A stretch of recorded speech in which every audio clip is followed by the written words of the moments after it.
Hello, you're very welcome along to the Matchbook NFL Week 13 podcast. I'm your host, Daniel Hussey, joined, as always, by the unholy trinity of Rob Pizzola, Fabian Sommer, and Drew Dinsick. You can see Drew Dinsick's lovely new green screen background, which is brilliant, Drew. Love the attention to detail there. And people moving in the background as well, which is brilliant. Suma's all kitted out in the Germany kit. So, Suma, I hadn't planned on asking you, but it's an hour before kickoff. And most people be listening to this podcast after Germany have potentially gotten knocked out of the World Cup. So, are you confident ahead of tonight? Or they wouldn't have even started the tourney like Italy, Rob. Oh, God, please stop. Well, at least Canada was there this year. Unfortunately, no points, but I did get to root for a nation, at least. Yes, and they did look. They went out on their sword against Croatia, going 1-0 up. Very quickly, Rob, you've been absorbed by the World Cup as well as NFL betting. I love the World Cup, man. Like we just need more tournaments to happen. Like whether it's March Madness and college basketball, like give me a tournament and I'll find a way to bet on it over the course of a month. That's how I feel. But the World Cup, it's kind of sad because they've played more than half the games now that they'll play over the course of the tournament. So we're on, even though we're like getting into the knockout stages now, it's, you'll see great matches, but you don't have as many matches, which is what I'm always craving in these types of tournaments. But I've thought it's been highly entertaining. And I enjoy betting these one-off tournaments. I think they're fantastic for sports bettors. Yeah, I completely agree. And look, if it's more football you want, the World Cup will be going to 48 teams in 2026. And Arsene Wenger, former Arsenal manager who's high up in FIFA, is looking to make the World Cup every 2 years, which hasn't gone down well with local football people here, Rob. But I can see the excitement in your eyes if that is the case. So, well, there's a balancing act, right? Yes. Because if it were to happen too often, it loses its luster. But we have the Euros every 2 years as well, which is nice balance. At the same time, Copa America is happening, which I mean is not the same extent, but I'm okay with the international soccer tournament schedule. I just wish maybe the group stages were a bit longer, play every team twice or something like that. Let's do what we can to get more games when we're going to put these teams on the international breaks.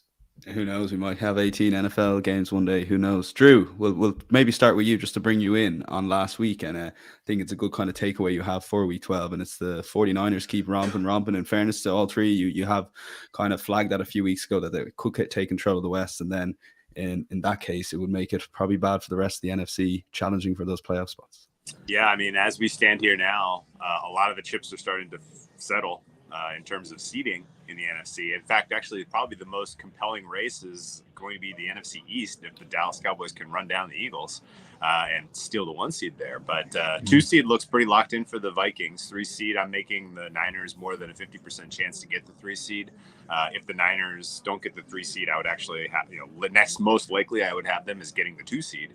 But either the 2 or the 3 is a big deal for the Niners because that then sends them on a path where they get a home game in round 1 of the playoffs. Round 2, they would then face a team not coming off of a bye. They would, likely face the winner of the 2 set, probably the Vikings. Realistically, you'd have, and the matchup between Vikings and Niners is pretty good for the Niners. I think they'd probably be decent chalk on the road in that 2-3 matchup. But really, kind of the way that the playoff format is now, I think the teams with championship aspirations, teams that are in good position right now in terms of how they're playing and realistic likely winners. If you're not in the driver's seat for the 1 seed, you want that 2 or 3 so that you can avoid the one guy, the one coming off the bye in round 2 of the playoffs. And I think Niners getting that 3 seed would be tilt the kind of win probability pretty significantly in their favor come playoff time. And I'm saying this in the context of they have a quarterback that has experience in the playoffs. They have a defense that is, going to be the most difficult to face of any in the NFC in the playoffs. So it's going to be cool to see it play out. But I do think that if they continue, particularly if they win this week, they continue to march their way towards the likely AFC title winners, in my opinion. Yeah, fascinating how all that playoff picture plays out, particularly you would say in the NFC. Suma, I love what you wrote in your takeaways here. Everything is a sweat. Talk to us a little bit. So, I mean, sweating is a big part of betting the NFL, especially on Sundays when it goes into the witching hour and you have like a stake on 5 or 6 games and 4 of them go to the wire last 2 minutes or something. And subjectively, I felt that this year it's even stronger. So I just subjectively feel that there are more sweats in general. More games come down to the wire.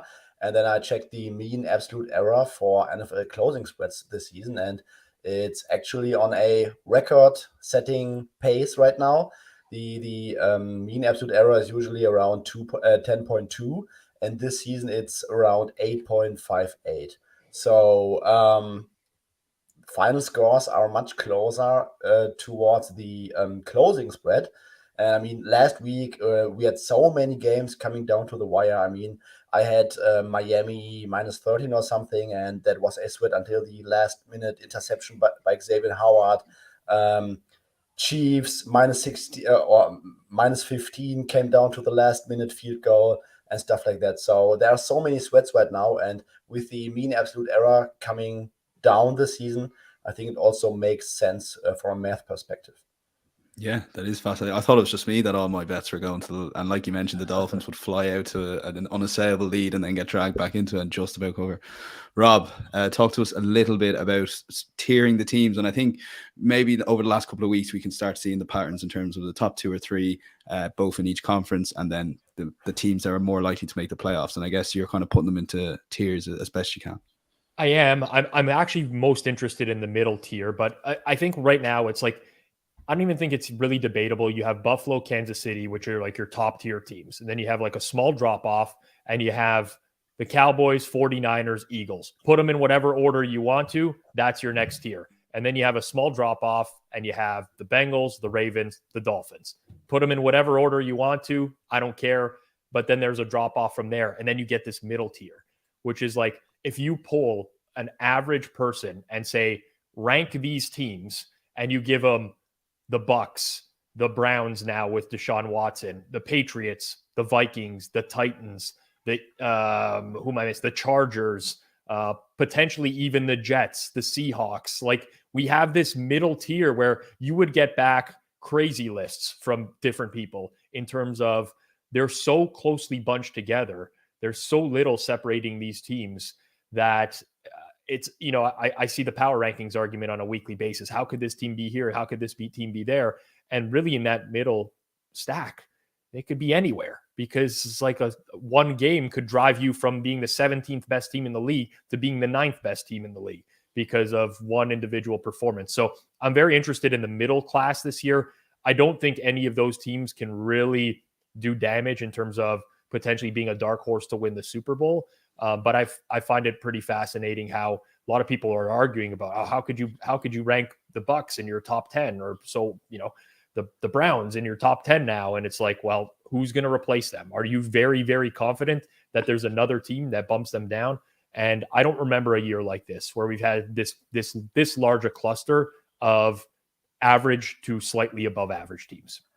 Yeah, and it definitely makes for a more exciting season, particularly in these last 5 or 6 weeks when teams figure it out. And obviously the intricacies of the NFL, given the Bucs' terrible record, and they can still top their division. It's just crazy stuff, but it's what makes it all exciting. We're going to get into 4 marquee games, and to be honest, it wasn't too hard to pick the 4 big games this week. Some really good matchups on the card. It's the Dolphins at the 49ers, Chiefs at the Bengals, Jets at the Vikings, and Titans at the Eagles. If you are watching on the live stream, do get involved in commenting, or if you're watching back, and hit that thumbs up if you're watching on YouTube. So we'll get straight into the first game here, and we'll take a look at the betting as the Dolphins travel to the 49ers. And the betting we currently have at Matchbook.com is 2.76. Dolphins, 49ers available at 1.51. The Dolphins getting a 4-point head start at even money 2.0, and the total is 47. So we'll go to you on this one, Drew. Like, 2 quality teams here, and I'm a bit surprised to see that you've played the under at 46.5. Yeah, it's kind of a narrow edge for me, and I know I'm going to hear the other side of this case in a moment. But I look at what the Dolphins have done, and I look at the way that their offense is rated right now by the market, and I can't help but feel like there's a little bit of an inflation here based on their strength of opponents the last 4 times out. They've gone up against the Lions, the Bears, the Browns, and the Texans, and they've hung 30 on all those teams relatively effortlessly. And now this is an enormous step up in class in terms of strength of opponent. And you're going into this contest now with the Dolphins without your offensive tackle in Teron Armstead. And in general, general with an offensive line that's a little bit suspect in terms of pass protection. So the fact that you draw Nick Bosa, you draw a healthy and a strengthening defensive line for the Niners that's going to be able to get after it from a pass rush standpoint, I think is going to put Tua to the test. It's going to put McDaniel to the test. And, while McDaniel, in my mind, deserves more credit for what the Dolphins have done this season than he is getting publicly, I still think that this is going to be a fascinating test for him to figure out what is, probably the kind of key and most, able to counter his his moves offensively. This is kind of the worst fit in terms of defense and being able to stop that he's come across all season, particularly of late. And so that step up in competition could make things a little bit challenging here for the Niners, and then for the Dolphins. And then on the other side of the ball, you have a very injured offense trotting out here for San Francisco, going up against a defense that I think is a little bit underrated with the Miami Dolphins, and particularly their ability to pass rush. And so I think Garoppolo being under a little bit of duress, with potentially limited a bit by having gotten hit in the knee late in that Saints game, you could see a little bit less dynamic offensive rollout here for the Niners. McCaffrey's dealing with an injury. Elijah Mitchell's not going. I don't even really know who the third and fourth options are out of the backfield here for the Niners, but we're going to learn their names because they're going to get some opportunities this week. And then Deebo Samuel is still dealing with injuries, not 100%. And the connection between Brandon Ayuk and Garoppolo is still building there, not quite exactly a perfectly fluid connection there. So I think both offenses have a lot of questions to answer in this matchup, particularly in the red zone. So I see a game that kind of plays out more as a chess match, more as field goals and field position, and the kind of wild card in the back of my head I'm kind of scared of is the matchup we saw between like the Niners and the Saints a couple of years ago, where both teams were like firing on all cylinders and they came head to head, the head-to-head clash in the Superdome. And it was like, look, we've been practicing all of these trick plays all season long for this moment. They're all coming out, and there is potential for that here, particularly because the Dolphins haven't had to use any of their exotic stuff the last handful of weeks. And so that's sort of in the back of my mind. But otherwise, I make a fair total here, 44.5. So I played the under. I couldn't take a position on a side here, although I think, again, if any of these kind of offenses is likely to find some legs, to have some surprises, to be able to execute, to a higher level, is probably the Dolphins. And so I would be inclined to take the points at 3.5 if I was going to play a side here. Okay, yeah, Suma, you're the opposite end. And look, reading the last four, Drew mentioned the strength of schedule the last four games, but the Dolphins have put up over 30 points, 31, 35, 39, 30 points.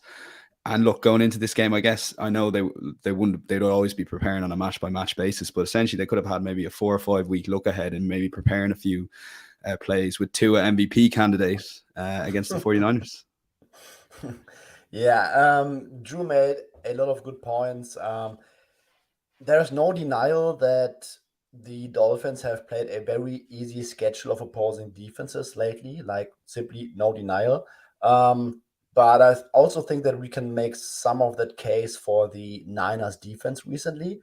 Niners played, since their game against the Chiefs where they got shredded, they played the Rams, they played the Chargers without three of their top 4 weapons. They played the Cardinals with Colt McCoy without any receiving options outside of Nuke Hopkins, and they played the Saints.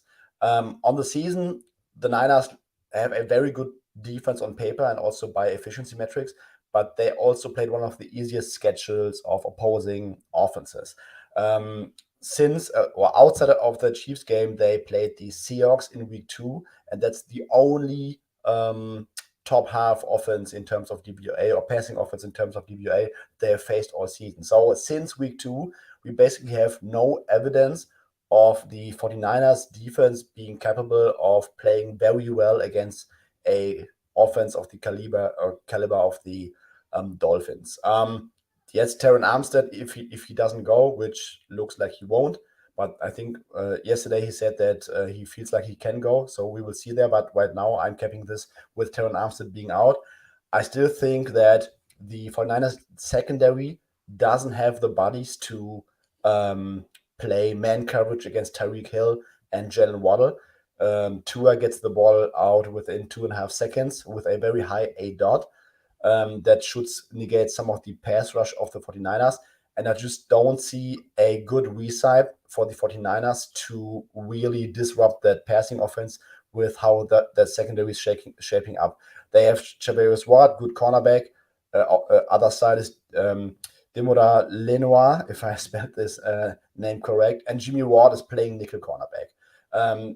It's possible to only press one out of Waddle and Tyreek, so you cannot press the other guy. And then I'm having a hard time seeing how basically any defense right now can come up with a great disguising coverage scheme that disrupts this passing offense completely. I just want to see it first. And on the other side, I think that the Miami passing defense is no good by any means. And the fact that Eli Mitchell is out and Christian McCaffrey is dealing with a knee injury that will limit his workload makes me believe that we will see two rather pass-oriented game plans on both sides of the ball. And the Dolphins' passing defense is no good. And I think that Jimmy Garoppolo and Kyle Shanahan, if they come up with a decent game plan, which they should, there will be many opportunities against this Dolphins defense to move the ball through the air. Summing everything, I think that 46.5 in this matchup with two top 5 offenses and a questionable Dolphins defense and a 49ers defense that has not been tested that much this season, I think is a little bit too low. I think this should be rather in the 47.5 range. Yeah, Simon made the case for the over, Rob. Would you have a few concerns on that Miami defense against the 49ers? Because you're leaning Dolphins here at the moment. Yeah, I think the Dolphins defense is getting a lot better. I mean, I think the addition of Bradley Chubb was pretty big for them because they now are able to generate a pass rush. We've seen in recent weeks as well their ability to contain good running backs like Nick Chubb and Dameon Pierce. And that's kind of what the 49ers want to do on offense. That's not to say that they don't throw the ball either, but I do think that if the Dolphins can contain the 49ers running game, they have a pretty decent chance to keep it close here. I think Drew brought up some good points about, in particular, about the Dolphins' quality of schedule and the fact that they've been scoring on all of these bad defenses. I think we'd be remiss if we didn't talk about who the 49ers have beat recently as well, or who they faced recently, because if you look at their last 4 matchups, they beat the Saints last week in what was, I would say, a very misleading 13-point win, just by virtue of the fact that the Saints had several chances to score in that game, including late in the game. Alvin Kamara fumbles at the 1-yard line. They're limited to no points on the 1st and goal from the 4-yard line as well. Prior to that, they get Arizona, who's dealing with a ton of injuries in that game, especially on the offensive line. You had the Chargers game, Sunday Night Football, before that, where the Chargers didn't have wide receivers in that matchup. And prior to that, they faced the Rams, who are just not very good either. So I think that this number is a little bit too high for what these teams are. I don't even, I don't want to get all narrative-y or trendy Rob because, it's not who I am, but there's part of me that says Mike McDaniel knows the strengths of the 49ers defense. He can come up with some sort of game plan to get this done. This is independent of my number completely on the game, which is closer to 3.5 than it is 4. But I think that there's like this, I guess, a little bit of an added bonus with McDaniel knowing that defense as well that I think is potentially not factored into the equation here. Maybe it is, maybe it's insignificant, but I lean to the Dolphins in this game. Well, being that we have Mike McDaniel on the pod, we might as well ask you, does the familiarity between the coaches and the systems, does that influence the total one way or the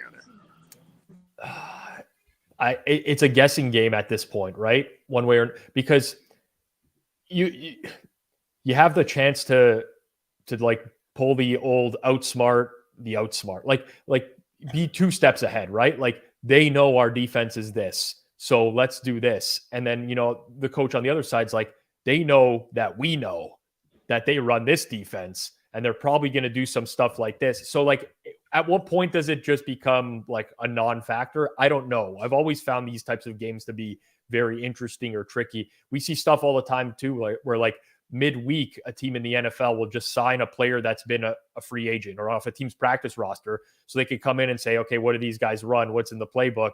And like, does that matter? I don't know. Like, I really have no idea. So I don't know. It's just something that's worth mentioning. And depending on who you are, though, you can draw completely different conclusions from that, how that's going to impact the game. Well, yeah. If you were actually Mike McDaniel, what would you do that would be sort of catch the Niners by surprise here? And I specifically like and to counter their pass rush. I would run a very quick passing game. Just if I were them, if you're going to have Bosa going against probably a backup left tackle, you don't want to get into situations where you have multi-step drops, having to hold it for 3 seconds. I'd have him rolling out to his right a lot as well, and just kind of get the ball out of his hands as quickly as possible. Essentially, incorporate a lot of screens is another way to mitigate that, but. That's the way I would attack the 49ers. And honestly, they don't have the corners to handle Waddle and Hill one-on-one in the open field either, if those guys are put into those situations. So I think that's what you'll likely see the Dolphins do. Okay, yeah, I think we're going to lock in Dolphins +4 at 2.0, guys. I think Rob and Sue have just about got me there.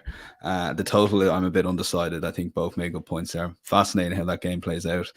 And probably an even more fascinating game, given last year's game, is the Chiefs at the Bengals. And we'll take a look at the betting as we have it currently at matchbook.com. You can back the 9-2 Chiefs at 1.8. Currently, Bengals 2.14 on the money line. The spread is 2 points. Bengals getting that head start. And the total is 53. Suma, I must go to you because we have Trendy Rob here. We're going to go for gut Suma here because your gut's saying that you just might be going against Mahomes here, but you haven't decided yet. No. Right now, at the current market price, I could not go I could not really go against Mahomes. If that goes towards a pick'em, I might be a lot more interested. But I think in the 1.5, 2 range, that seems to be spot on, in my opinion. Jamar Chase will be back for 99%. We also thought he would be back last week, but I think if there's a final confirmation, we might see a little bit more Bengals money. This is just a gut feel, but I think in the 1.5, 2 range, this is a very good number right now. The Bengals are looking better and better every week. They have the, I think, highest rushing success rate since week 5, since they switched towards a shotgun-heavy offense. They're still incorporating a little bit more under center over the most recent weeks, but overall, this is has mostly become a shotgun offense. They're doing pretty well. They also did very well without Jamar Chase after that Browns game. Now they got their number 1 wide receiver back. Seems to be pretty scary. I'm not very high on the Chiefs' defense in general. They've played a very, very easy schedule of opposing offenses. They have not been tested all that much. But on the other side, this is going to be, at least for me, the most interesting matchup is the Bengals defense and Big Lou going against the Chiefs. He made some great adjustments over the past 2 games in the regular season, also in the playoffs. I think that the Chiefs scored 0 points in both halves in the regular season, or could be 3 points. I don't remember. But he made some great adjustments. But this is also a different Chiefs offense this season. They are using a lot more different personal packages, using more 2 and 3 tight end sets right now. Juju Smith-Schuster is a great wide receiver against zone coverage. They are incorporating Sky Moore a lot more into the offense. Kadarius Toney might not go. I think this will be a very, very interesting chess match, and I will not be mad if I don't end up with a bet on this game because it will just be fascinating to see how both coaching staffs approach this game. Yeah, Drew, over to you. And last year's AFC Championship game, I think from memory you had a good bit on the Chiefs. I think I was on the Chiefs off the back of a lot of what was said in the podcast, and there's definitely got to be that bit of revenge in the Chiefs' mind. And Suma touches on a little bit of the halftime adjustments. From memory, I think the Chiefs scored 3 points in that final. So yeah, that in the second half. Of all of the games that happened all last season, that's probably the one I've spent the most time trying to think about and trying to figure out because it made the least amount of sense. I was heavy on the Chiefs in that game for sure. Going in, I thought that 7 didn't really respect the fact that the Chiefs had been there 4 times in a row, and this was the first time. Bengals happy to be there kind of kind of spirit, and then the Chiefs come out and just blow their doors off through the first half of that game. Don't quite get as many points as they should have because of the blown time, clock management. Who could have seen that coming? That Andy Reid would have a clock management bungling in that game, but he did, and they left points on the field in the first half, and yet to see the Bengals claw their way back in and tie it and win it in overtime was surreal watching it happen. I still haven't entirely figured out exactly what they did to accomplish that. It was almost all of the Big Lou adjustments at halftime, as Sumo alluded to. And I mean, yes, you have a very different look from what the Chiefs are trying to do offensively this year than you did in that game or at any point in the last half of the season for them last year. But I still would expect that the Bengals roll out that exact approach, try to get pressure with as few D linemen as possible, try to have a spy on Mahomes to keep him from being able to do damage on the ground with his legs, and in general just utilize their strength at safety to try to be disruptive at the passing game over the deep middle of the field, and that approach should work well against this iteration of the Chiefs, I think, which then puts the game in entirely in the balance of how successful can the Bengals offense be in this spot. The way Chris Jones is playing right now, to me, is defensive player of the year caliber. His particular matchup against this very, very weak interior offensive line for the Bengals is probably as good of a one, as good as we'll see, all week, even, including Nick Bosa potentially against the backup left tackle. I'm very excited to see what Chris Jones can do in terms of finishing, his pressures in this one, and that could be a hugely disruptive factor. I get it that Chase back is huge. The pass defense for the Chiefs is a bit overrated and certainly is very thin. They don't have a lot of extra bodies out there. They don't have a lot of other kind of tweaks or adjustments or options that they can go to if Plan A doesn't work. And so if the Bengals offense is clicking and humming, I think they win this game. And on the other side, but realistically, I think this is going to be a lot more of a possession game than just than a track meet. Largely because I think that both defensive strategies will be effective in the high leverage moments. So another game that I think kind of comes down more to, field position and field goals than it does hitting home runs. And with the humongously high total of 52.5, I think this is a decent play to the under. My fare on this one is 51. And I think if I had to take a side, I'm probably just taking the Bengals money line at this point. Oh, well, Rob, just a question on some of the points you're turning in. I know you're neutral in terms of a bet on this game, and we always preach in this podcast we don't have to have a bet on every single game to enjoy it. But we've got a comment in here saying Chiefs will be completely focused after last year. That's surely got to be some sort of a factor here, is it? Or is it's like that's another narrative one that's hard to factor into when you're pricing a game, obviously? I mean, the Chiefs will want to win this game, but so will the Bengals. Like, this is a measuring stick game for Cincinnati as well, right? Like, I don't really buy into that type of stuff. This is why I never got the revenge angles either. It's like, this is the NFL. These people are professionals. They're playing this sport for a living. When you think that the other team just doesn't want to win the game either. The one thing I will say about the Chiefs, though, I don't think it's a focus thing necessarily. But Eric Eager, who is with Sumer Sports now, previously Pro Football Focus, had done some studies before on coaches' tendencies and play calling specifically. And there is something to Andy Reid and the Chiefs offense in terms of quote unquote saving plays, using the vanilla playbook against teams like the Rams last week, where they just don't break out a lot of stuff. And then for these types of games, breaking out all sorts of different things. So there's a possibility we see some new wrinkles in the Chiefs offense. To me, there's just a lot of uncertainty in how Steve Spagnuolo will run the Chiefs defense in this game.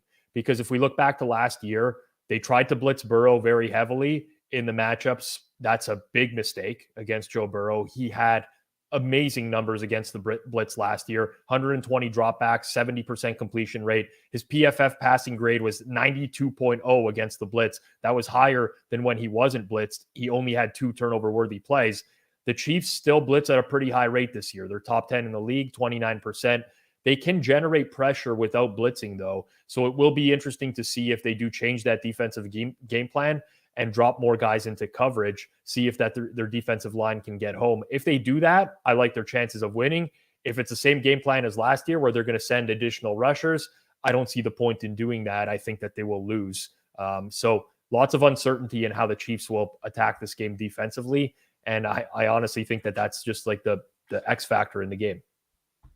Yeah, probably not enough to get a bet there with Drew's under, but that's under 52.5. Drew is recommending there. And he does have a slight lean towards the Bengals, but the guys are relatively neutral. So we'll leave that for a bet and move on to our third game. It's Jets at the Vikings, and we'll take a look at the betting as we have it on matchbook.com. You currently can back Jets as the dogs at 2.44. The spread gives the Jets a 3-point head start of 1.97, and the total is 44.5. Rob, we'll stick with you on this one. You like the Jets? I do like the Jets. I'm not proclaiming that Mike White is the solution or the answer. Why not? Yes. I think what I can say with a very high degree of certainty is that he's an upgrade at quarterback. We can't overreact. It's the Bears defense last week. Although here's what I will say. It was bad weather conditions. He ran the offense really well, did exactly what was asked of him.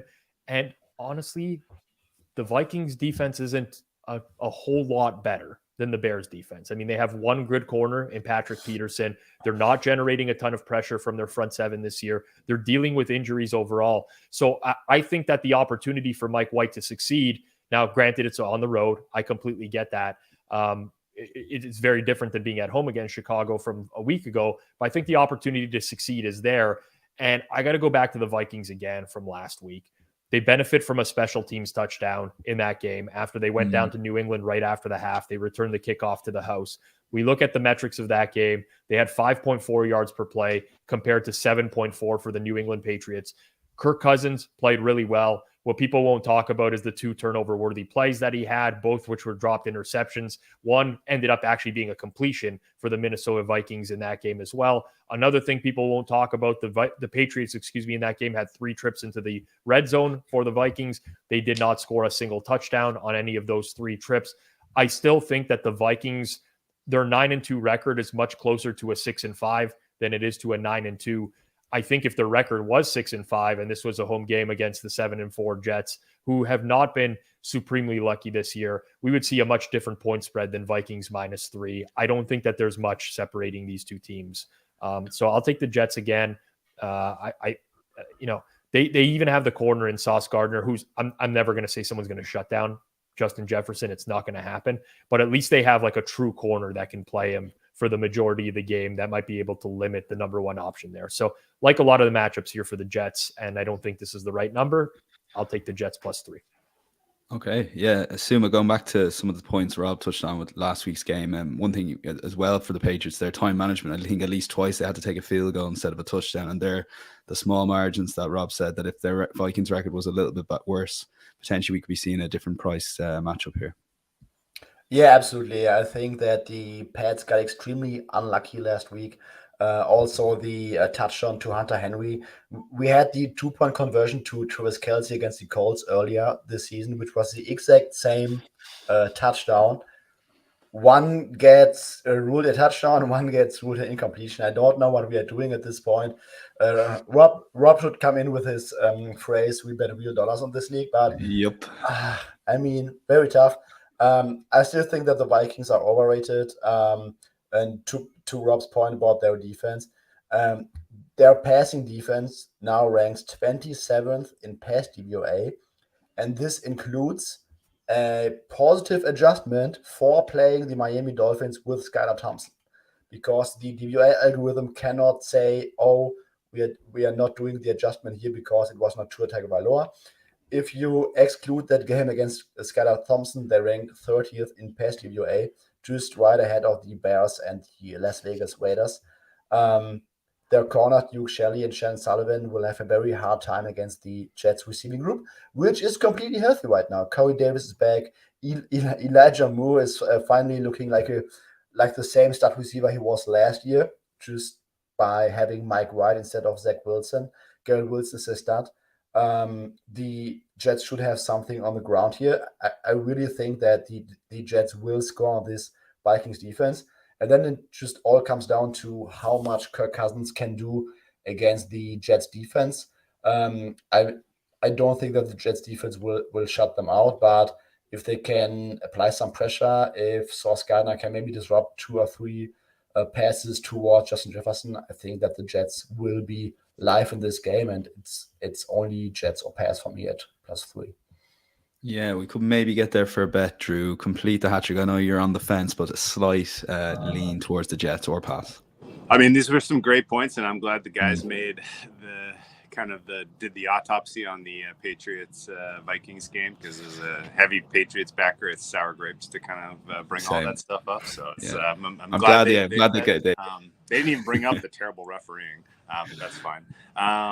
The Jets. I mean, the Mike White experience it's not going to be something you tell your kids about.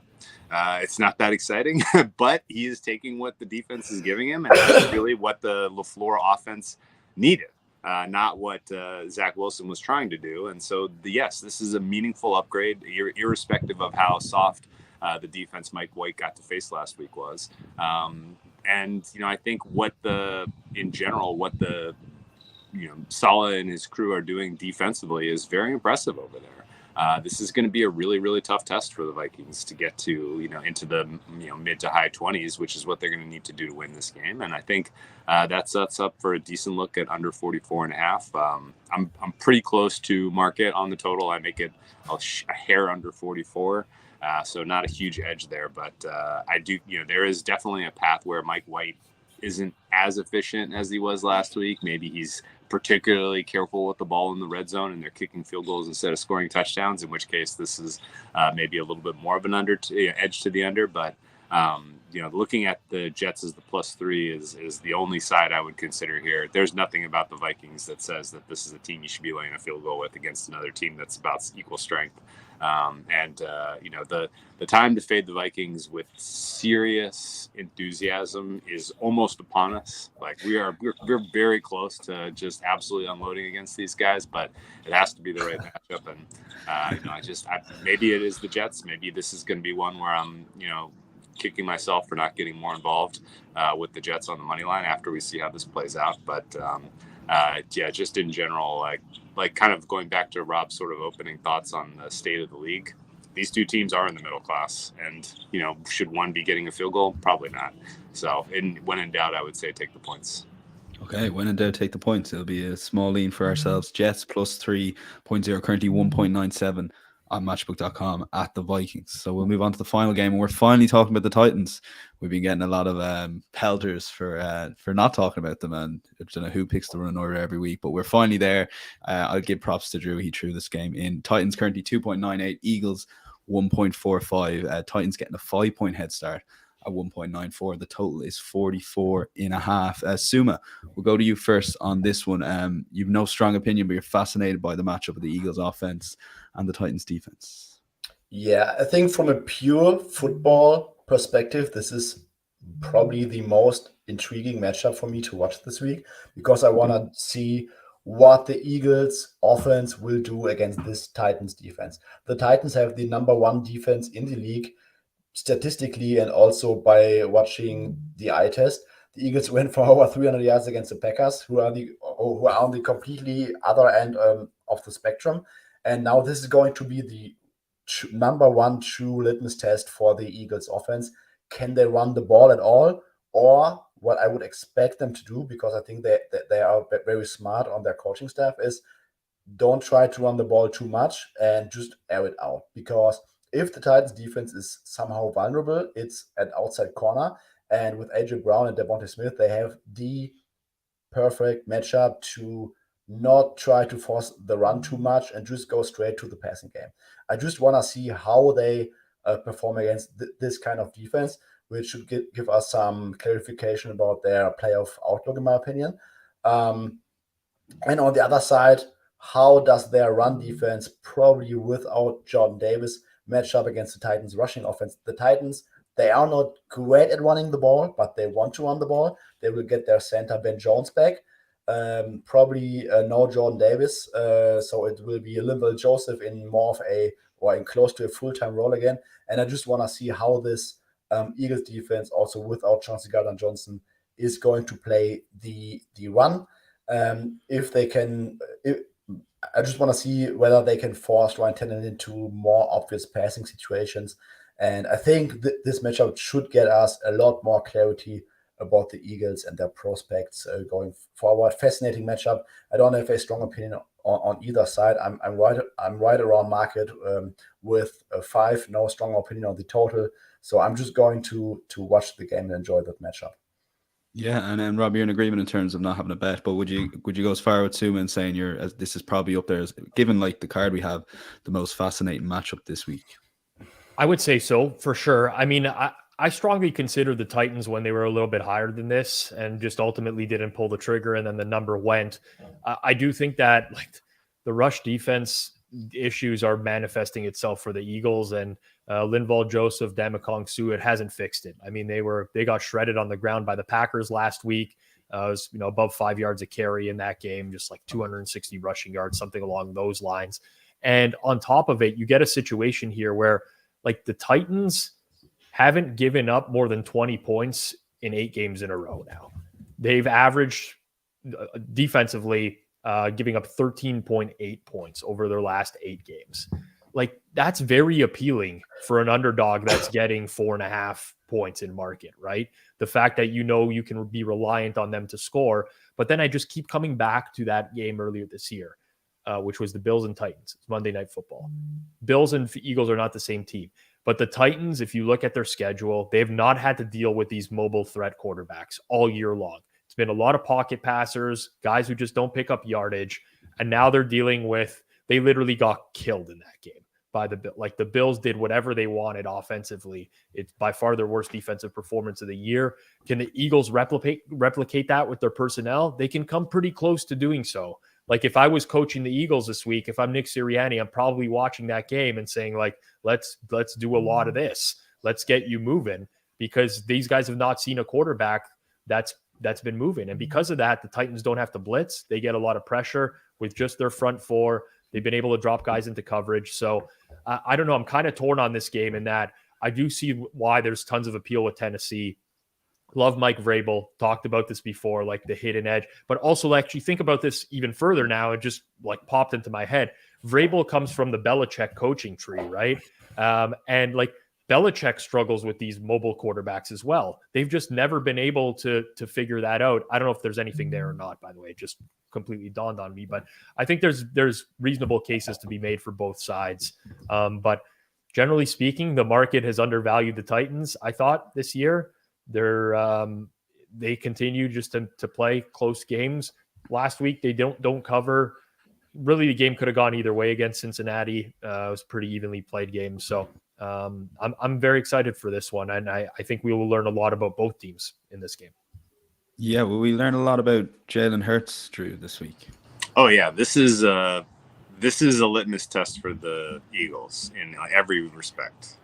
And it's crazy to say that against the 7-4 team that the market thinks is average, but it is, because exactly like Suma laid out, the way that the Eagles are going to have to succeed offensively, plan A, it's going to have to be the deep passing down the sidelines. And we haven't really seen Hurts have to do that. He's going to have to show us he can. Now, if he is able to make those passes, he's got the weapons that are able to get open on those routes against these corners. Absolutely, Smith's going to have some opportunities creating separation. AJ Brown is going to have opportunities creating separation. Like he's going to have the opportunity to do it. He needs to make those passes. If he does, Eagles run away with this game. Right. Similarly, I think the Eagles defense that Rob brought up has struggled mightily stopping the run. This is a team that wants to run as plan A, and they don't even care if it's not working. They're going to continue to try to do it. So discipline, gap control, all of the things that the Eagles have struggled with from a run defensive standpoint this season are going to be tested. And you're going to learn one way or the other if what they're trying to do schematically is working as far as a fix goes, because they're going to have some tests coming up against the Giants, the test coming up against, I think they have a number of very, the Cowboys most notably, who are going to, put them to the test if they have not answered those questions. And so huge litmus test for the defense and the run stop. And I think a huge litmus test for Nick Sirianni and the coaching staff. I think Sirianni is underrated a bit as far as his offensive vision. And I think his defensive coordinator has really, if anything holds them back, that will be it.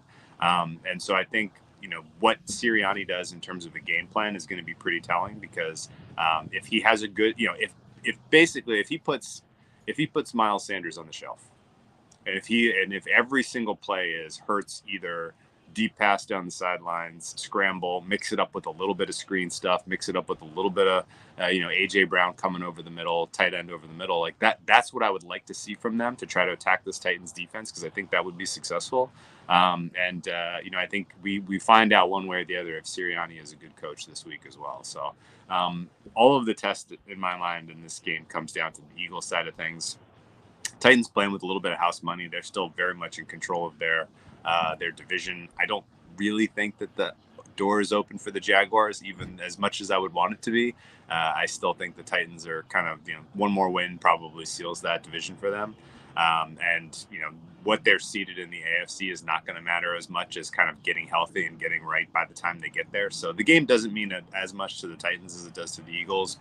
They're playing with a little bit of house money here. So I know that doesn't really influence anybody's motivations, I don't think, but just a little bit to kind of keep an eye on, because they can experiment a little bit. They may have some surprises. There may be some interesting stuff that they throw out there this week. But Derrick Henry's health and success on the ground is going to be important to keep an eye on for them for the long term, because so much of their offense runs through him. I think ultimately I couldn't make a play on this game side or total wise, but I think if you have any kind of futures on the Eagles, be it great prices to win the NFC, great prices to win Coach of the Year for Sirianni, most wins for the Eagles, you're going to feel good or feel real sketchy about that one way or the other coming out of this game. Yeah, no play from the guys, but listen, we've previewed the 4 big games, and out of those games, we've got the Dolphins +4, 2.0, Jets at +3.0, 1.97. The guys will be running through any other bets and best bets insights.matchbook.com Friday morning, the best place to get a full recap of all the guys' bets being put up here. So we'll maybe go to you, Rob, on this one. We've spoken a lot about the Giants before, maybe looking for spots to take them on, I guess.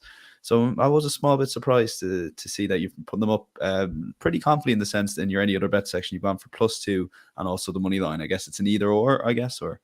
Well, we talked about the Giants on Thanksgiving last week, and yeah, I think you could play it either way you want, whether it's spread or I do expect this to be a low-scoring game, so I think the points are somewhat valuable in a low-scoring game here. But no surprise that they looked horrible against the Cowboys. I mean, they're missing 3/5 of their O-line. They're missing their starting 2 corners. They're going to get some positive injury regression this week. John Feliciano's practicing. Evan Neal's practicing. Fabian Moreau's practicing right now. So they'll be closer to full strength, which I think helps them. But this is just as much a fate of Washington, who I think has now become a little bit overvalued. Was not impressed with them whatsoever against the Atlanta Falcons last week. We look at that game specifically. Falcons 6 yards per play on offense to the Washington Commanders 5.2. If you're not generating more than that against this Falcons defense that can't generate any sort of pass rush, I do have cause for concern. And I talked about this a few weeks back. Taylor Heineke is still operating at like an absurdly high turnover worthy play rate. It hasn't come back to bite him all that much yet. But against a team like the Giants, who like a coach in Brian Daboll, who preaches protecting the football, not giving away cheap possessions, things of that nature. I honestly I think this game is just like a true random coin flip. Anything plus money on the Giants, I think, is worth a bet. Okay, it's someone's best bet as well, so I won't spoil that too much. Suma, we're heading to you. If I saw this bet now preseason, Seahawks -7 at the Rams, Suma, you wouldn't be on this podcast, I think. So make the case. Yeah. When you really go through all the injuries of the Los Angeles Rams and then consider what they have done pre those injuries, yeah, I think if I asked you guys to make a line for Texans Rams right now, I think it will be very hard to install the Rams as a favorite here, or as a bigger favorite. I would argue the Rams might just be arguably the worst team in the league right now if the Texans didn't exist.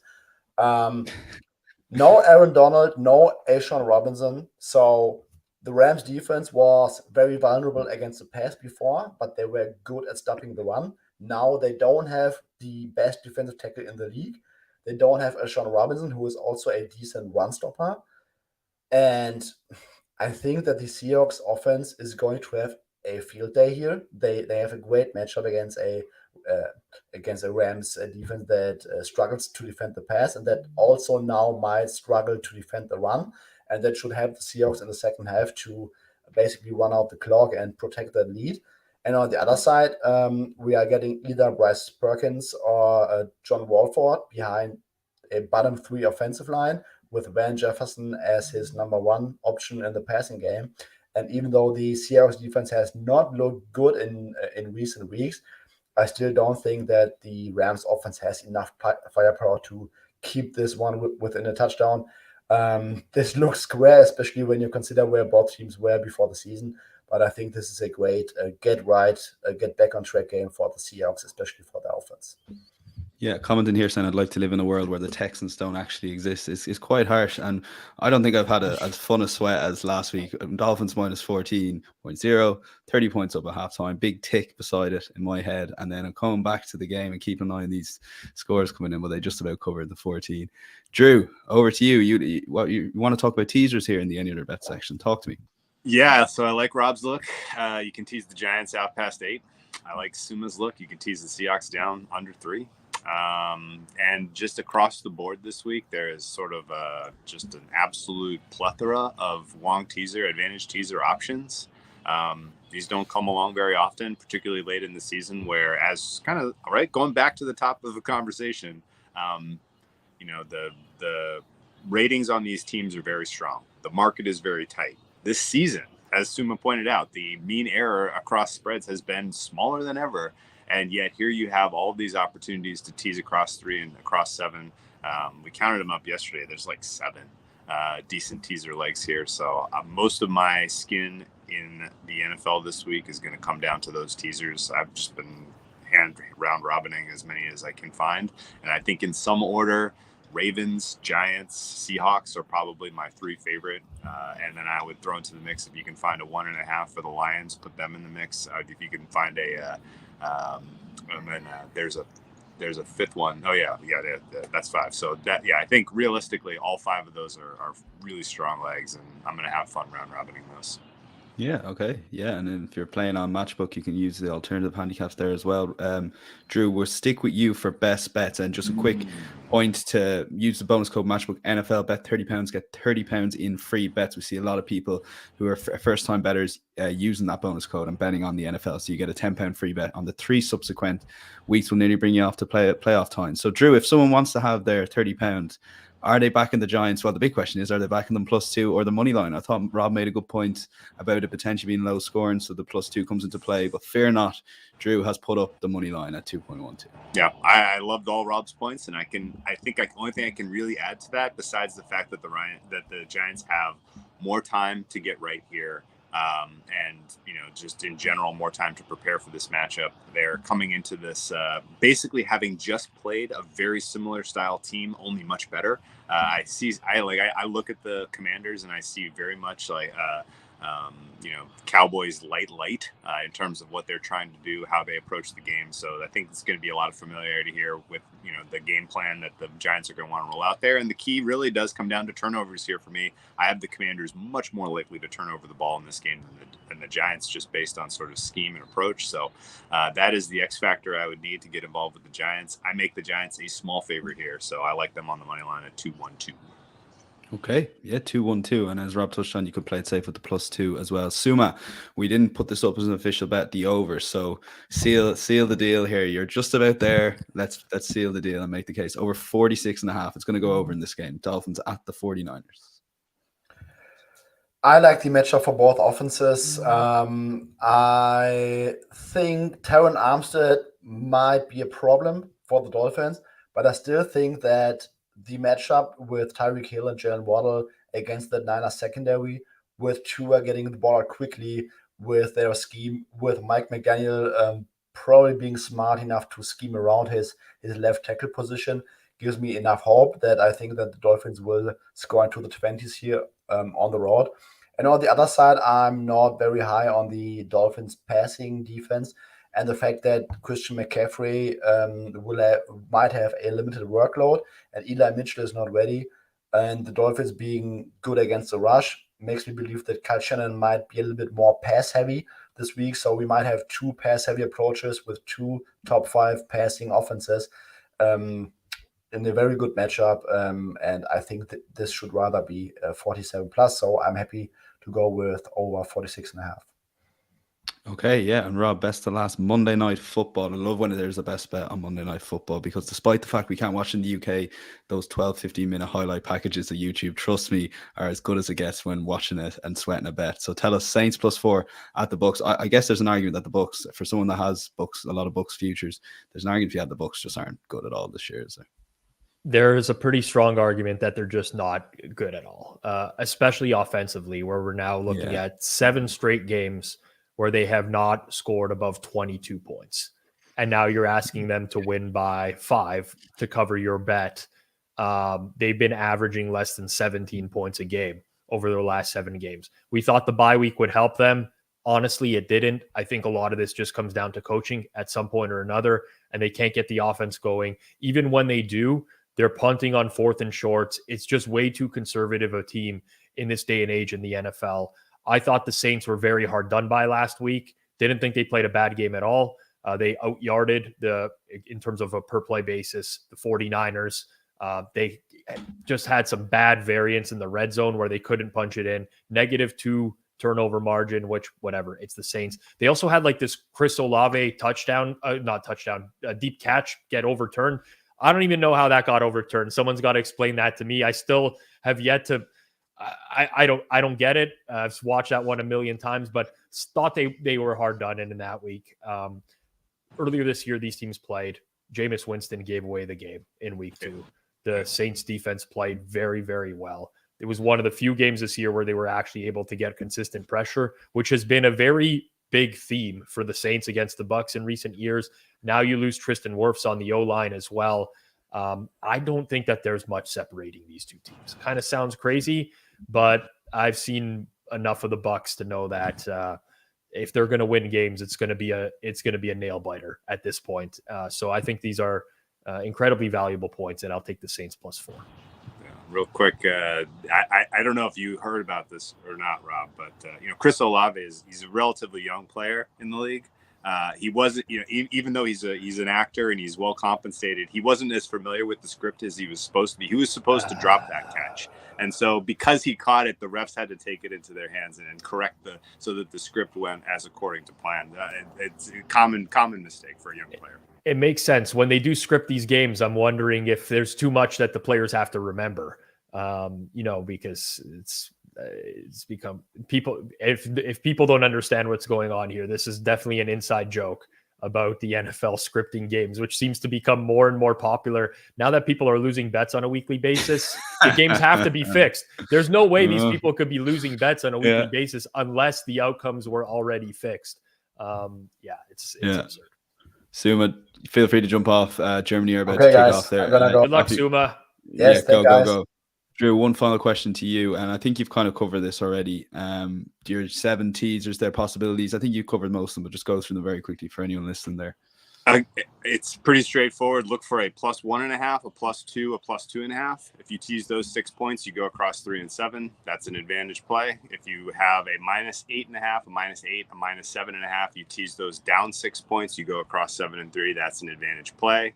Find a book that you can get that in the 110 range if possible. If not, it's still it's still a plus EV at -115. But that's the general play. And the later you get into the season, the more the more we know about these teams, the tighter the spreads get, the greater the edges on these types of plays. So it's rare that you have a week where there are this many. I certainly can't remember it for a while. So it should be a fun way to play the week. I mean, Ravens Giants looks about as good a teaser as I've seen all year long. Like very, very. So another thing, just to add to Drew's point, is completely right on the numbers. Also try to look for games with low totals as well, because the lower the total, the more valuable the points that you're teasing through. And you have a Ravens-Broncos game with a super low total, Giants and Commanders super low total. Those points become even more valuable. But I agree with Drew. There's tons of options on the board this week. Yeah, and as I said, Matchbook, look at those alternative handicaps. Watch for the low points, as Rob touched on. Insights.matchbook.com. Full recap of all the bets given on Friday. My thanks to Suma, who's gone off to watch Germany. My thanks to Rob. My thanks to Drew. We'll be back next week in and around the same time of this window. But for now, take care. Enjoy the weekend, and we'll chat to you next week.